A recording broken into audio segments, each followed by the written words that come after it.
இன்றைய சைவானுஷ்டான சிந்தனையில் நாம் சிந்திக்க கொண்டிருப்பது அப்படின்னா திக்பந்தனம் அப்படின்னு ஒரு முத்திரை சொல்கிறாங்க.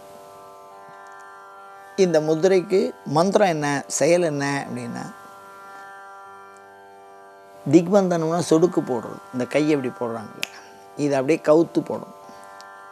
அப்படி இதை 10 திக்கில் போடணும், இல்லைன்னா 8 திக்கு. 10 திக்குங்கிறது என்ன அப்படின்னா, கிழக்கு, தென்கிழக்கு, தெற்கு, தென்மேற்கு, மேற்கு,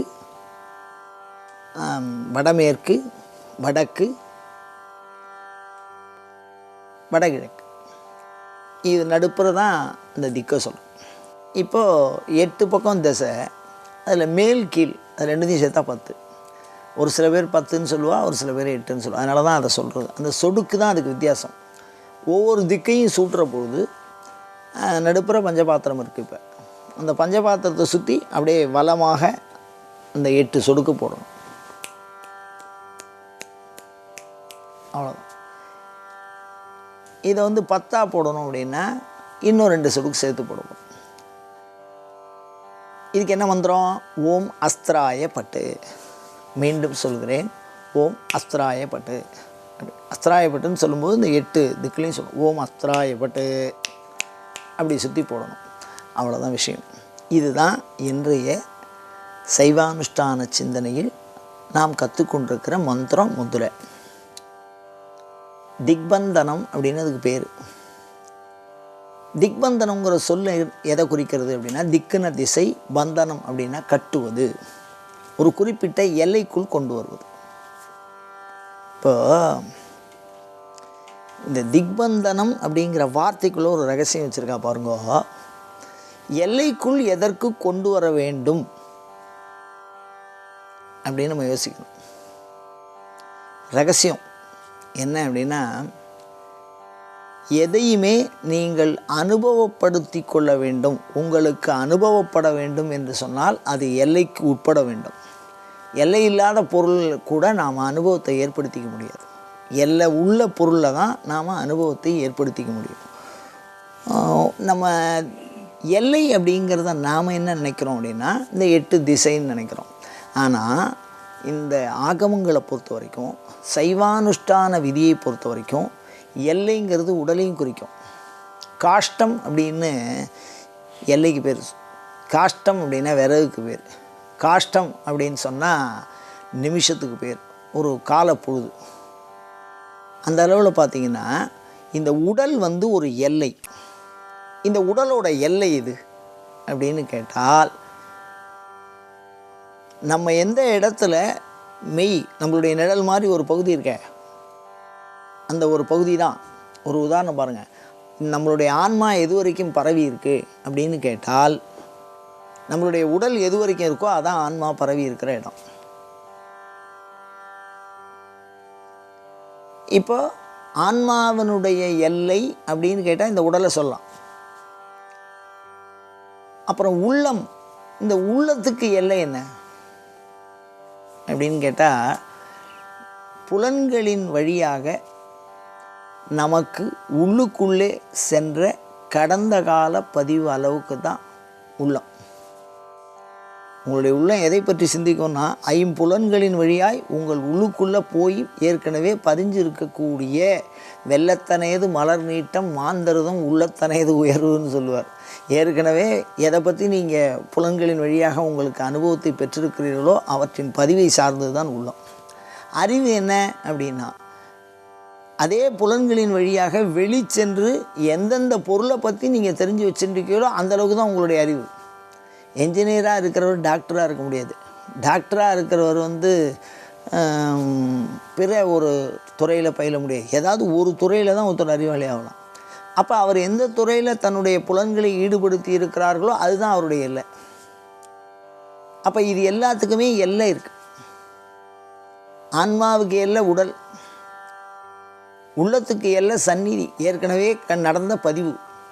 அறிவுக்கு எல்லை புலன்களோடு கொள்ளுகிற தொடர்பு. இந்த ஆன்மாவுக்கு எல்லை எது அப்படின்னா, பிறந்தது முதல் இறந்தது வரை, அதுதான் ஆன்மாவோட எல்லை. அப்போ ஒவ்வொன்றுத்துக்கும் எல்லை இருக்குது. சிவனுக்கு எல்லை இல்லவே இல்லை. சிவனுடைய எல்லைங்கிறது ஒன்றும் இல்லவே இல்லை. இதை எப்படி ஒரு சின்ன உதாரணத்தில் நான் உங்களுக்கு சொல்கிறேன். நம்ம இப்போ இந்த கம்ப்யூட்டர் வச்சுருக்கோம். அந்த கம்ப்யூட்டரில் எல்லாம் என்னென்னா, இந்த மானிட்டர்னு ஒரு பகுதி சொல்கிறீங்களோ இல்லையோ, அது எந்த அளவுக்கு அகலம் நீளம் இருக்கோ அந்த அளவுக்கு அது தகவலை நமக்கு கொடுக்குது. ஸ்க்ரீன் எந்த அளவுக்கு அதில் இருக்கோ அது வரைக்கும் நாம் அதை வச்சு பார்த்துக்குறோம். அதை மாதிரி இந்த பூசணை பகுதிக்கு ஒரு எல்லை. அந்த எல்லையை ஏன் செய்கிறது சாத்திரம் அப்படின்னு கேட்டால், அனுபவத்தை தருவதற்கு. எல்லைக்கு உட்பட்டதாக மாற்றினா மாத்திரம்தான் நம்மளால் அனுபவிக்க முடியும் ஒரு பொருளை. உங்கள் கண்ணுக்கு முன்னாடி கொண்டு வரணும் ஒரு காட்சியை, அப்போ தான் அந்த கண் பார்க்கும். பின்னாடி இருக்கிற பொருளை பார்க்க முடியாது. அப்போ அந்த கண் பார்க்கக்கூடிய எல்லை இருக்குது பாருங்கள், அந்த எல்லைக்குள்ளே எல்லாத்தையும் கொண்டு வரணும். அப்போ இறை அருள் அனுபவத்தை உங்கள் எல்லைக்கு கொண்டு வருவது உங்கள் மெய், வாய், கண், மூக்கு, செவி, அறிவு, உள்ளம் இவைகளுக்கு பற்றுகிற அளவுக்கு பக்கத்தில் கொண்டு வர்றதுக்கு பேர் தான் எல்லைப்படுத்துவதுன்னு பேர். இந்த அஸ்திராயப்பட்டுங்கிறது மிகப்பெரிய ஒரு மந்திரம். திக்பந்தனம் அப்படிங்கிறது இந்த இவ்வளோதையும் இப்போ நான் சொன்ன எல்லா விஷயத்தையும் அது உள்ளே இருக்குது. ஒரு விதை மாதிரி, ஒரு வேப்ப மரத்தினுடைய விதை மாதிரி. அந்த விதையில் பார்த்தீங்கன்னா ஒரே ஒரு வேப்ப மரம் தான் இருக்கும். அது உள்ளே நீங்கள் ஒரு வேப்ப மரத்தை நேரில் போய் பாருங்கள். அதனுடைய விரிவு, இலை, கிளை, பூ, காய், ஏகப்பட்ட விஷயம் இருக்குது. ஆனால் அது எல்லாம் அந்த ஒரு சின்ன விதைக்குள்ளே இருக்குது. அந்த மாதிரி அஸ்திராயப்பட்டு திக்பந்தனங்கிற மந்திரத்து உள்ளேயும் அந்த திக்பந்தனங்கிற சொல்லுக்குள்ளேயும் இந்த எல்லை விஷயம் அவ்வளோதும் இருக்குது. அப்போ சிவ எல்லை அப்படிங்கிறது என்னென்னா, சிவனுடைய அருளை நாம் பெற்றுக்கொள்ளுகிற அளவு. அதுதான் மாணிக்க வாசகர் சொல்லுவார், விக்கிலேன் அப்படிம்பார். ஒரு உதாரணம் பாருங்க, ஒரு 100 லிட்டரு பால் வச்சுருக்கோம். ஆனால் நாம் கையில் வச்சுருக்கிறத ஒரு 5 லிட்டரு பாத்திரம் தான் வச்சுருக்கோன்னா அந்த 100 லிட்டரு பால் அது நம்ம எடுத்துன்னு போக முடியாது. 5 லிட்டருக்கு தான் நம்மகிட்ட பாத்திரம் இருக்குது, 100 லிட்டரு பால் இருக்குது அப்படின்னா கொள்ளாது. அது மாதிரி சிவன் எங்கு பார்த்தாலும் பரவிவன், அவனுக்கு எல்லை கிடையாது.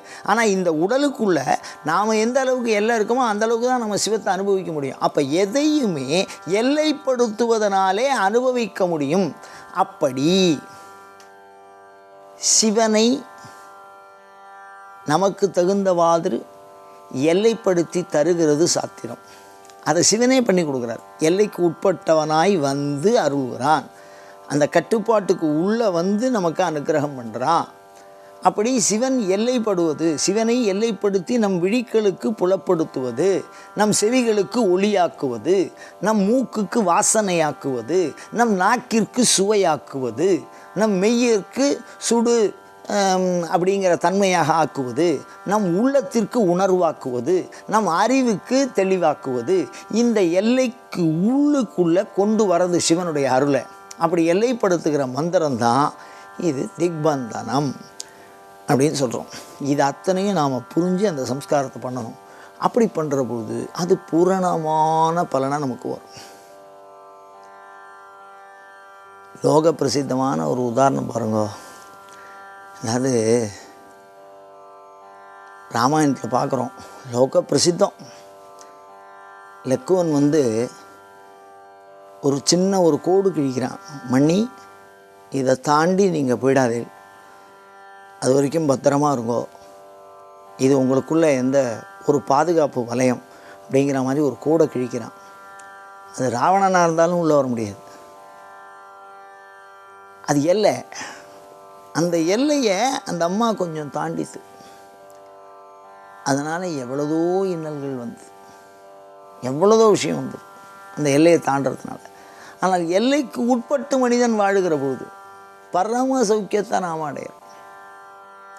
அதனால் எல்லைக்கு உட்படுத்துவது அப்படிங்கிறது தான் நமக்கு மிகவும் ஒரு நல்ல அனுபவத்தை பெற்றுத்தரும்.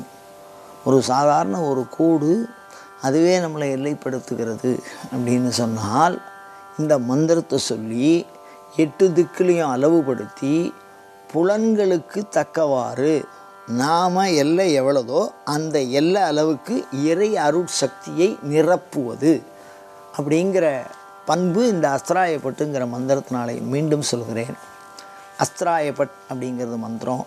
திக்பந்தனங்கிறது 8 திக்குலையும் சொடுக்கு போடுறது. இந்த அற்புதமான சைவானுஷ்டானம் அனைவருக்கும் சிவானுபவத்தை பெற்றுத்தரும். இதில் சொல்லக்கூடிய மந்திரங்கள் குறைந்தபட்சம் ஒரு 50 சொற்கள் தான். சொன்ன சொல்லே மீண்டும் மீண்டும் வரும். ரெண்டாவது செயல்பாடுகள் மாறும்.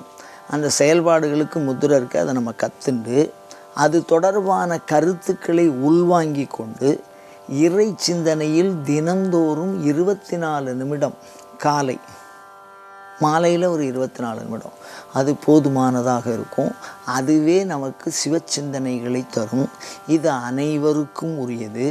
அனைவரும் இந்த சைவ அனுஷ்டானத்தை நன்கு பயின்று தானே ஒவ்வொருத்தரும் தானாக சாமி கும்பிடும்போது அவளுடைய இதய அழுத்தம், அவளுக்கு உண்டான கவலை, அது எல்லாமே இறைவன்ட்டு போய் சேரும். தானே நேரடியாக அந்த அனுபவத்தை பெற்றுக்கொள்ள வேண்டும். அப்படி அந்த பெற்றுக்கொள்ளுகிற தன்மையை நமக்கு பெற்றுத்தருவது இந்த அனுஷ்டானம். இதை எல்லாரும் பண்ணணும் அப்படிங்கிறதாகவும் கேட்டுண்டு, இந்த சைவானுஷ்டான சிந்தனைகள் தொடர்பான வினாக்களை உங்களிடமிருந்து எப்பொழுதும் எதிர்பார்த்தவனாய், அயம் தர்மஹா உத்தரோத்தராபிவிருத்திரஸ்து.